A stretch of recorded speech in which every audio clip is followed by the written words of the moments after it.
दो hard subjects में से मैथ्स के बारे में लास्ट वीडियो में हम बात कर चुके हैं। आज बात करेंगे इंग्लिश की।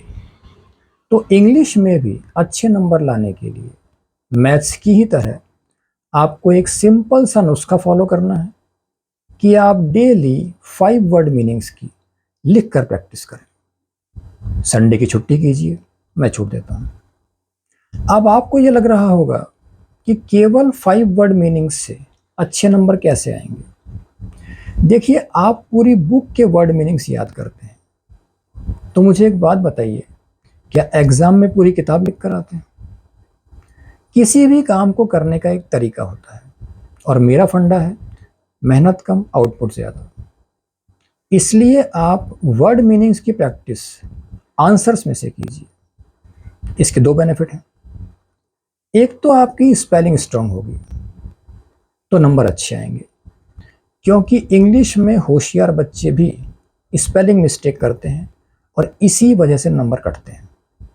और दूसरा, आपको आंसर्स जल्दी और अच्छे से याद होंगे, क्योंकि आंसर्स के हार्ड वर्ड्स की प्रैक्टिस आप पहले ही कर चुके हैं। इंग्लिश बहुत से बच्चों के लिए, विशेष रूप से हिंदी मीडियम के बच्चों के लिए एक हार्ड सब्जेक्ट है, मगर मेरे यहाँ ऐसा कुछ नहीं है। एक सच ये भी है कि 12th के बच्चों को 10th तक क्लियर नहीं है। तो इसके लिए अगर आप चाहें तो मेरी प्लेलिस्ट 10th इज़ ईजी वो आप देख सकते हैं, और मेरी आने वाली सीरीज़ इंग्लिश इज़ ईजी, उसके माध्यम से मैं पूरी कोशिश करूँगा कि आपके मन से इंग्लिश का डर दूर किया जा सके।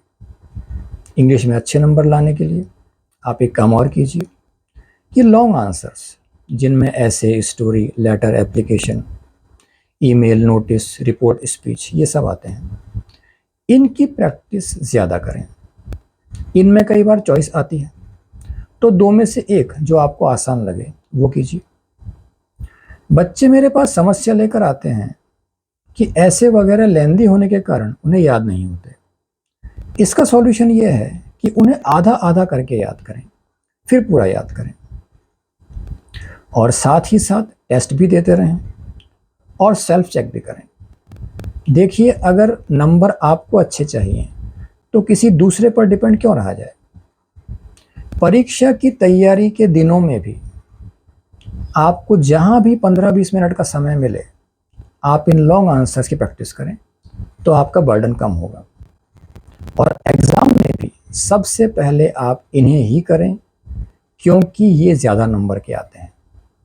मगर होता यह है कि आप सबसे पहले पैसेज करते हैं, फिर छोटे छोटे आंसर्स, उधर समय भागता रहता है, और अंत में लॉन्ग आंसर्स के लिए समय नहीं बच पाता और फिर नंबर कम आते हैं। देखिए, मैंने पहले भी आपसे कहा है कि किसी भी काम को करने का एक तरीका होता है। नंबर आइडियाज से आते हैं, मेहनत तो मजदूर भी करता है। तो आप लॉन्ग आंसर्स सबसे पहले करें। और अगर आपको मेरी बात समझ में नहीं आ रही है तो आप मुझे ठंडे दिमाग से एक बात बताइए कि हम जो पढ़ाई करते हैं वो स्टोर कहाँ होती है? हमारे दिमाग में। तो आप पहले उस दिमाग को खाली करेंगे या कहीं और लगाएंगे?